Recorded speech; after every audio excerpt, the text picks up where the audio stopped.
He offered a ride to a girl, hitchhiking in the rain, not knowing she was a runaway heiress worth billions.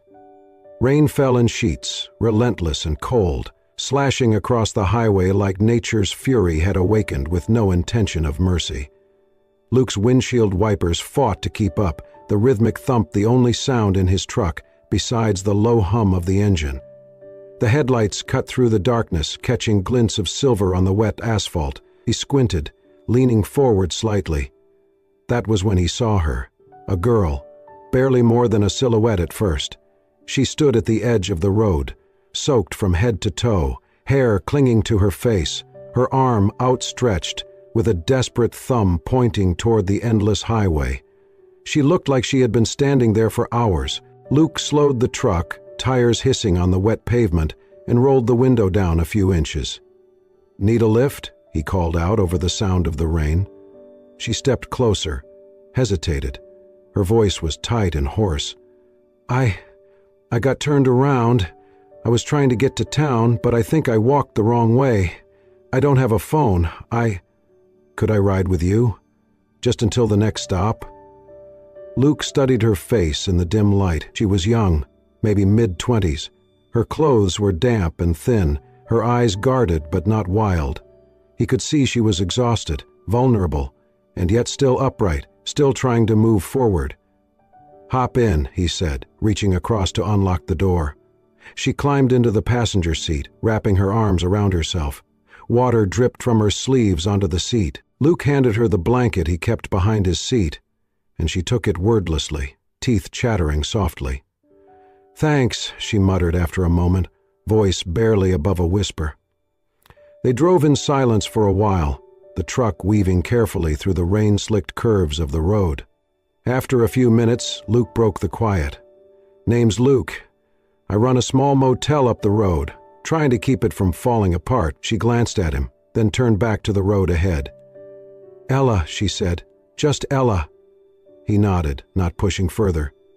"You from around here?" There was a pause. "Not really." "Family nearby?" Another pause, longer this time. "No." Luke didn't ask again. Some silences did not need to be filled. They rode the rest of the way without much more talk. The rain began to lighten as they reached the outskirts of town, but the streets were empty. Luke turned onto a gravel road and pulled into a small parking lot beside a 2-story building with a flickering neon sign that read Sunset Inn. The motel was clearly old, its siding weathered, but the windows glowed warm and the front porch light cut through the gloom like a beacon. Luke parked and killed the engine. "I've got a few rooms open," he said. "Nothing fancy, but dry and with heat. You can stay tonight. No charge." Ella blinked. I don't have any money." "I figured," Luke said with a half-smile. "But it's cold, and you look like you've had enough of that. I won't ask questions. Just stay until the storm passes." She stared at him for a moment, lips slightly parted, then nodded. "Okay, thank you." Luke handed her the key to room 7 and led her up the steps. The wooden porch creaked under their weight. He opened the door to a small room, simple but clean, a worn bed, a dresser, a lamp glowing warmly in the corner. "There's soup left from dinner. I'll bring you some." "You don't have to. I know," he said, "but I'm going to." She stood in the doorway, still holding the blanket tightly around her, watching him like he might disappear if she blinked too long. "Good night, Ella," Luke said gently. "Good night," she replied. And for the first time since she had gotten in his truck, there was something in her voice besides fear. Luke walked back out into the rain, leaving the door open just a little longer than needed, just enough to let her know that she wasn't alone anymore. The Sunset Inn stood quiet beneath the gray stretch of winter sky, its paint faded and porch sagging, but within those creaking walls something was beginning to shift. Ella woke before dawn, the warmth of the borrowed blanket still clinging to her shoulders. She moved quietly, careful not to wake Luke, who she assumed was still asleep somewhere in one of the back rooms. But he was already up, kneeling near the front step with a hammer in hand, replacing a warped floorboard. "Morning," she said softly. He looked up, surprised. "You're up early." "I didn't sleep much," she admitted. "I was wondering if you needed help with anything." Luke hesitated. "You don't have to. I meant it when I said the room's free." "I know," she replied, "but I'd feel better if I could do something. I'm not used to not helping." He nodded, jerking his thumb toward a stack of folded linens by the counter. "Laundry's piled up. You sure?" She was already moving. "Yes." From that moment on, Ella became a quiet presence around the inn. She cleaned rooms, swept the halls, fixed squeaky hinges, and even repainted part of the trim around the lobby window, using leftover paint she'd found in the supply closet. She never complained. She never asked for more than what she'd already been given. Luke watched her with quiet appreciation, unsure what to make of the woman who had arrived like a ghost in the rain and now moved through his world like she belonged there. One afternoon, as they reattached the porch railing, he glanced over at her. "You handy like this everywhere you go?" She smiled, a small, secret sort of smile. "Let's just say I like seeing things put back together." He nodded. He did not press. She had a way of answering just enough without ever giving away more. They began eating together in the tiny kitchen tucked behind the front desk. Luke cooked simple meals, canned stew, eggs, toast, and she washed dishes, drying each piece with the kind of focus that told him she needed the routine more than he did. Sometimes she told stories, never about herself, never about her past, but always little things. A dream she once had of opening a cafe, a memory of watching deer cross a snowy road, her favorite sound being the soft hum of distant thunder. He listened, and he noticed how often she looked out the window like she was expecting something, or someone. One night they sat together on the porch steps, watching the moon rise over the trees. The air was cold enough that their breath came in faint clouds. Luke passed her a mug of tea, and for a while neither of them spoke. Then he asked, "You got people looking for you?" Ella stiffened slightly. "Why do you ask?" "Just seems like maybe you left something behind, or someone." She didn't answer right away. Then she said, "Sometimes leaving is the only way to survive." Luke looked at her but said nothing. A long pause stretched between them. Finally, she stood. "Thank you for the tea." "Ella?" "I'm going to bed," she said quickly. The screen door creaked as she stepped inside and closed it behind her with a soft but final thud. Luke sat alone in the dark for a long time, mug growing cold in his hands. He did not know who she was. But he was beginning to suspect she was not just a lost traveler. And somewhere deep down, he feared the truth might be something far more complicated than he was ready for. The late afternoon light filtered through the dusty windows of the lobby, casting soft gold across the worn floorboards and faded wallpaper. The Sunset Inn, while functional, still looked more like a relic of the past than a place someone would intentionally choose to stay. Ella stood near the counter, surveying the space with a thoughtful tilt of her head. Luke was restocking the vending machine near the front door when she cleared her throat gently. "I was thinking," she said, "the lobby could use a little warmth. Some plants, maybe, or softer lighting. The welcome matters, right?" Luke looked over his shoulder. "You offering to be my interior designer now?" She smiled, the kind that had become more frequent in the past few days. "I could be, if you trust me with it." He set the last soda can in place and closed the vending machine door. "I've seen the way you organized the linen closet. I trust you." And so they began. Ella took charge of small improvements with an energy Luke found infectious. They moved furniture, repainted walls with soft, neutral tones, and reupholstered 2 armchairs using old fabric she had found in the supply shed. She found an old wooden sign buried behind the front desk and sanded it down to re-stencil "Welcome" in fresh white paint. Luke handled the heavier tasks, letting Ella guide the aesthetics. She had a way of seeing potential in things long forgotten, of making something whole again with only a few tools and a quiet persistence that Luke admired more than he cared to admit. They started eating breakfast together in the lobby's corner near the bay window, where Ella had set up a small potted plant and 2 mismatched chairs. "Do you ever think of leaving?" she asked one morning, sipping coffee. Luke shook his head. Left too much behind already. This place might be falling apart, but at least it's mine. Ella stared at her cup. I used to dream of having a place like that, something I could build from the ground up, not a mansion, just something that felt like home. Luke glanced at her. Why didn't you? She hesitated. Because not everything you're born into lets you choose who you want to be. It was the most personal thing she had ever said, and for a moment, Luke wondered if he should push. But he didn't. Instead, he nodded and said simply, "Well, you've made this place better already." She smiled, small but real. Later that week, while looking for a screwdriver in the supply closet, Luke knocked over the small canvas bag Ella had tucked away on the top shelf. As it hit the floor, its contents spilled. Clothes, a half-used notebook, and a single sleek black card. It gleamed even in the low light, a high-end black titanium bank card with the name Isabella B. etched in silver. Luke stared at it, frozen. Ella entered the room just as he picked it up.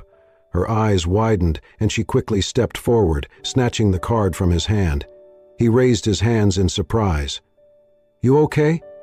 She held the card tightly, her knuckles white. "I didn't mean for you to see that. That's not exactly the kind of card someone uses at a corner diner." She turned away. "It's just something I kept, for emergencies." "Ella, what's going on? Who are you really?" She didn't answer. Her breath quickened. "I should have been more careful." "Hey," Luke said, stepping closer. "I'm not mad. I just want to understand." She shook her head, backing out of the closet. "Please, just let it go."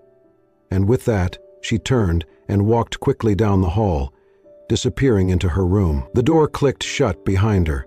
Luke stood in the silence that followed, the truth beginning to press in at the edges of everything he thought he knew about the girl who had shown up in the rain. She had not just been running from bad weather. She was running from something far bigger, and he had the sinking feeling that their quiet life at the Sunset Inn was about to get far more complicated. The night was unusually still. A storm had passed through earlier, leaving the air dense and quiet, heavy with the scent of rain on warm earth. The Sunset Inn stood in the hush of midnight, its flickering porch light fighting off the darkness.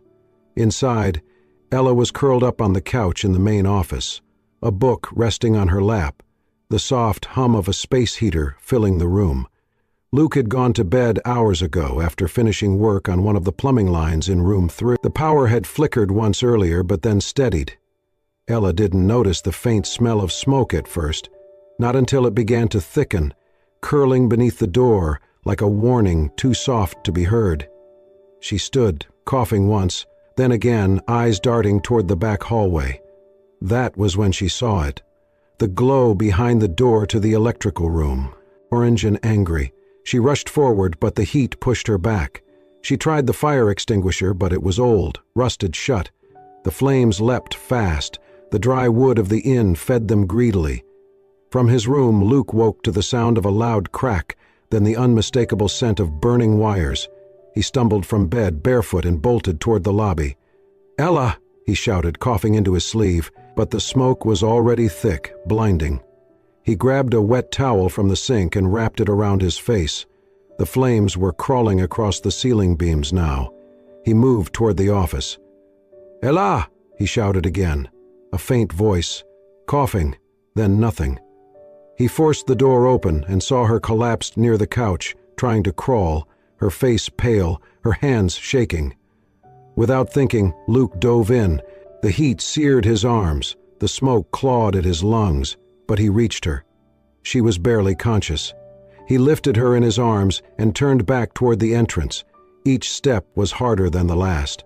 The roof groaned, the porch collapsed behind them as he stumbled into the night. He carried her across the gravel lot and fell to his knees in the wet grass near the road, laying her gently down. Her eyes fluttered open, unfocused. "You're okay," he said hoarsely. "You're safe." She tried to speak, but nothing came out. Then her eyes closed again. The fire department arrived minutes later. Luke sat wrapped in a blanket, shivering more from adrenaline than cold. Ella was taken to the hospital. Smoke inhalation, they said. She would recover. But Luke wasn't allowed to ride with her. Protocol. By morning, most of the front section of the Sunset Inn had burned. The fire marshal said it was faulty wiring. The town would send someone about the permits. Luke stood alone in the ashes, black soot clinging to his skin, the scent of ruin thick around him. That afternoon, when he returned from giving his statement, he found her room empty. No note, no bag, nothing. Except for the envelope on the front desk, it was thick, heavy. Inside, a check, 7 figures, and a handwritten note. He stared at the signature at the bottom. Isabella Beaumont. He read it twice. Then again. The note was short, just one paragraph in looping handwriting. I did not expect kindness from anyone, least of all from someone who had every reason to turn me away, but you helped me when I was no one. Use this to rebuild, not just the walls, but the purpose.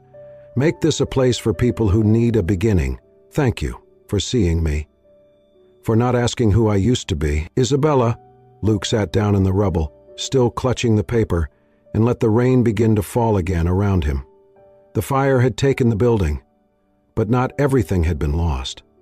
Something had been left behind, something greater than any name on a bank card, and he would not let it go to waste. Luke stood alone in the center of what used to be the lobby, now stripped bare and scaffolded with fresh beams. The sunlight filtered through newly installed windows, casting long shadows across the polished floors. The air no longer smelled of smoke, but of cedar and varnish, new paint and beginnings. The Sunset Inn was being rebuilt, better than before, and yet it had never felt emptier. Days turned into weeks. Contractors came and went.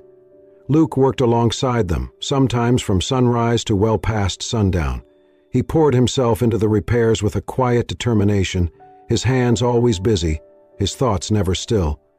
When the check from Isabella cleared, there had been a moment, just one, when he considered returning it. But the note, folded neatly beside it, had stopped him. Use this to rebuild. So he did. He repaired the damaged rooms, upgraded the wiring, and replaced the roof. The new reception area was brighter, warmer.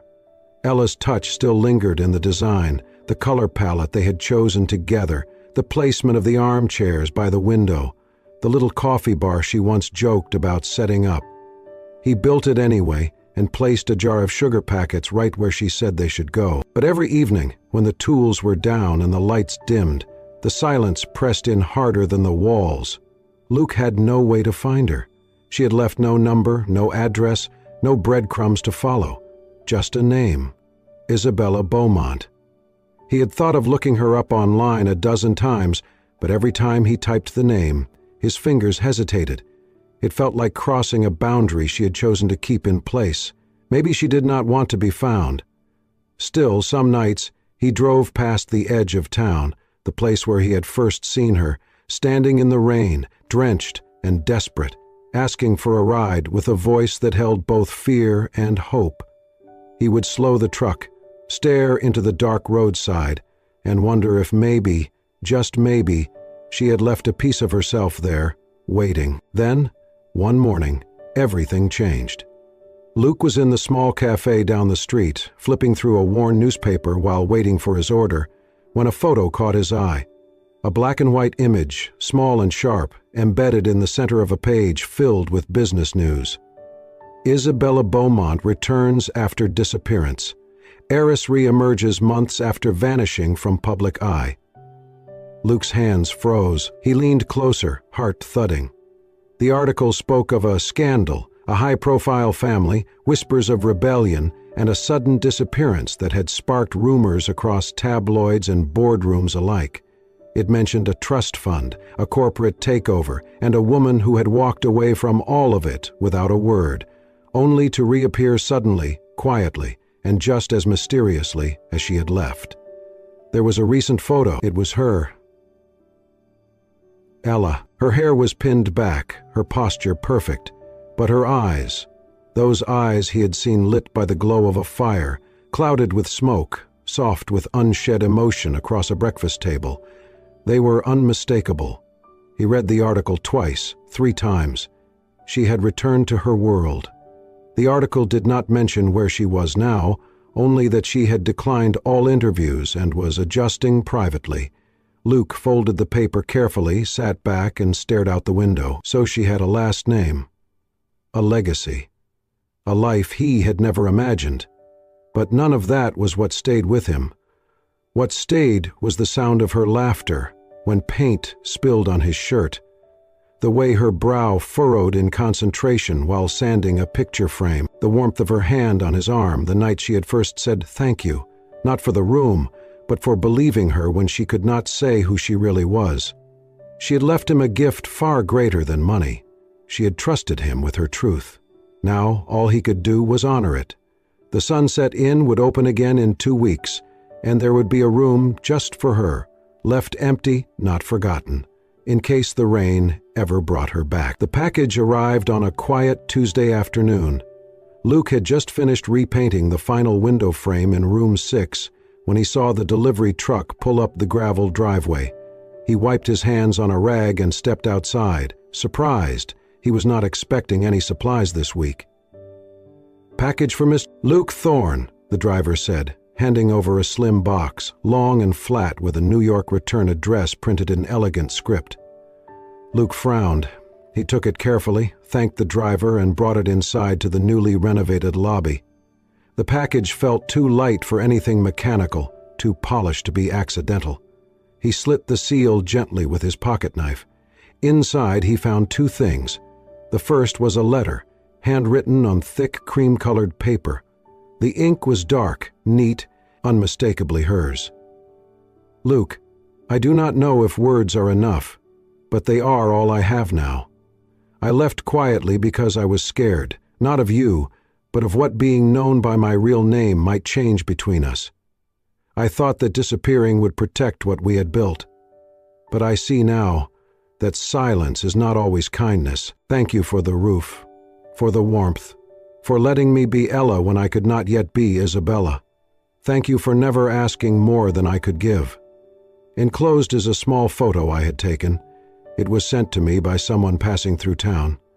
They said the inn looked even better than it did before. I knew you had finished it. I knew you would. Please keep going. Keep the Sunset Inn as a place where people feel like they are enough, just as they are. A safe stop in the middle of a storm. A soft light in the dark. With gratitude that words will never fully hold, Isabella P.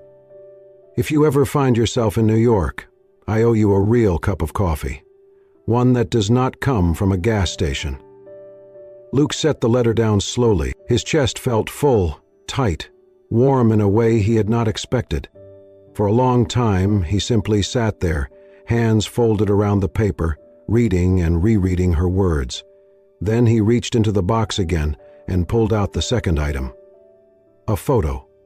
The Sunset Inn, taken from across the road, at just the right angle to show the newly rebuilt porch, the fresh flower beds, the hand-painted sign above the door. The paint still looked wet in the image, the light golden, as if caught at just the right hour. He smiled. Later that evening, as dusk fell, he stood in the hallway outside the newly renovated Room 9, the largest suite in the building. Once it had been damaged the worst in the fire. Now it gleamed with soft lighting, warm pine floors, and handmade furniture. He carried with him a carved wooden plaque. He had sanded it himself, stained it with care, and carved each letter with slow precision. Rain room for the night I almost lost everything and found something better. He fixed it to the wall just beside the door, stepped back, looked at it. It was not just for her. It was for everything they had created in that space between uncertainty and trust, between strangers in the rain and something more. Luke placed the photo of the inn on the counter at the front desk, beside a small vase of wildflowers. And then he whispered, not to anyone in particular, "She came through like a storm. But storms pass. And sometimes, they leave the world more alive than they found it." The grand reopening of the Sunset Inn dawned beneath a sky scrubbed clean by overnight rain. The clouds had scattered like old doubts, and the morning air carried the scent of fresh paint, brewed coffee, and 1,000 quiet hopes. Balloons danced at the mailbox. New curtains fluttered in every window. Locals stopped by with flowers, baked goods, and warm congratulations. Luke moved through it all with a quiet smile, shaking hands, pouring coffee, answering questions about the new rooms, but every so often he found himself glancing toward the road, searching for something or someone that was not yet there. He told himself not to hope. By mid-afternoon, most of the guests had left. The lobby, once bustling, now held a gentle stillness. Luke stepped outside to breathe. The porch creaked under his boots, the same porch he had rebuilt after the fire, and then he saw her. She stood at the edge of the drive, framed by the soft glow of the late afternoon sun. No umbrella this time, no rain, no need to hide. Just her, hair pinned loosely, a light jacket hugged close to her figure, and a hesitant smile on her lips. He stepped down the steps without a word. "Hey," she said, her voice soft but steady. Luke stopped in front of her. "You came." She nodded. "I wanted to before, but I wasn't sure if I'd be welcome." "You were always welcome," he said. They stood in silence for a moment. Then Isabella took a deep breath. "I left because I was scared," she said. "Not of you. Of being seen fully. Of being loved as me. Not the girl in the rain, not the heiress. Just me." Luke's eyes searched hers. "I never wanted anything more than that." "I know that now," she said. "And I'm sorry I made you wonder." He nodded slowly, letting the apology settle like rain into soil. "You didn't owe me anything. But I'm glad you're here." She smiled, but it trembled. "I came to ask if we could start again." "Start again?" Luke repeated gently. "I don't mean as strangers," she said. "I mean as partners. For this place. For whatever comes next. I want to be part of the inn. I want to help run it. I want to give people what you gave me. A safe place when they need it most." Luke was quiet for a long moment. Then he reached into his back pocket and pulled out a brass key, attached to a tag that read, "Rain Room." "I kept this one for you," he said, holding it out. Her fingers closed around it, slow and reverent. "You're not starting over," Luke added. "You're continuing." They stood together at the base of the stairs. Then she asked, voice barely more than a whisper, "And what about us?" He smiled then, a real smile, the kind that felt earned. "I think," he said, "we're just getting started." That evening, as twilight spilled golden across the hills, Isabella helped Luke serve tea to their first guests. Eli, the local postman, took room 2. A mother and her teenage son, traveling west after a rough year, settled into room 6. Everyone laughed at the cookies being slightly burnt. Isabella blamed Luke. Luke rolled his eyes. The rain room stayed empty, but not for long. Isabella placed her suitcase by the bed before midnight, and in the quiet, with the window cracked open to let in the cool breeze, she whispered into the dark, "I'm home." Down the hall, Luke paused at the door. Then he turned, walked back toward the lobby, and turned off the porch light. He did not need it tonight. She had already found her way back. The Sunset Inn was never just a building. Not anymore.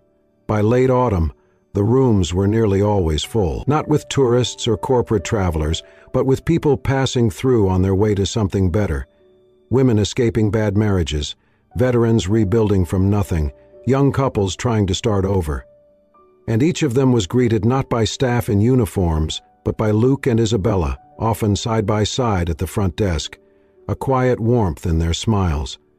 Luke fixed what broke, Isabella painted what was faded, and between them, the inn had begun to bloom into more than a place to sleep. It had become a home for those who needed a pause, a breath, a beginning. In the mornings, they made breakfast together, Luke flipping pancakes, Isabella laughing as she tried and failed to keep the coffee from overflowing. They added little touches with every passing month, books in every room, a community board for job postings, a pantry for those who came empty-handed. Sometimes, a guest left something behind, a thank you note, a sketch of the inn, a child's hand-drawn heart on the lobby wall. Those things stayed. So did Isabella. She never left again. Not for the boardrooms, not for the press. She turned down interviews and returned donations with polite letters that always ended the same way. We are not a foundation, we are a family. And this place? This place is enough. The rain room, the largest suite, was the only one not open to guests. It became theirs. At night, Isabella sat by the window, curled into Luke's arm, reading aloud from one of the paperbacks they kept stacked in uneven piles beside the bed. Sometimes, she read letters that had been sent to the inn, words of gratitude from people who had stayed only one night, but never forgot what it felt like to be seen. Luke built her a desk by the sunniest window. She never asked for it. He just saw the way she always moved toward the light. And she filled it with notebooks, maps of the area, postcards sent from former guests, and one framed photo of the motel, the way it looked before the fire, just to remember. The new sign at the entrance said it all: Sunset Inn, come as you are, stay as long as you need. Every Friday they held potlucks on the porch. Locals brought casseroles, musicians played under strings of lights, and kids ran barefoot through the grass. No one asked about money. No one asked about names. Everyone had a place. One evening, as leaves turned gold and the air smelled faintly of wood smoke and cinnamon, Isabella and Luke stood side by side before the rain room. They had just finished welcoming a woman and her daughter fleeing from a violent home, guiding them gently to room 5, where fresh towels and soft lighting waited. Now the inn was quiet again. Lamps glowed behind windows. The stars began to appear, slow and certain, above the roof. Luke reached out and took Isabella's hand. She looked up at him, her eyes steady and full. "We built something," she whispered. He nodded. "Not just walls." She leaned her head on his shoulder. "This is more than I ever imagined." He looked toward the road, the same stretch where he had first seen her.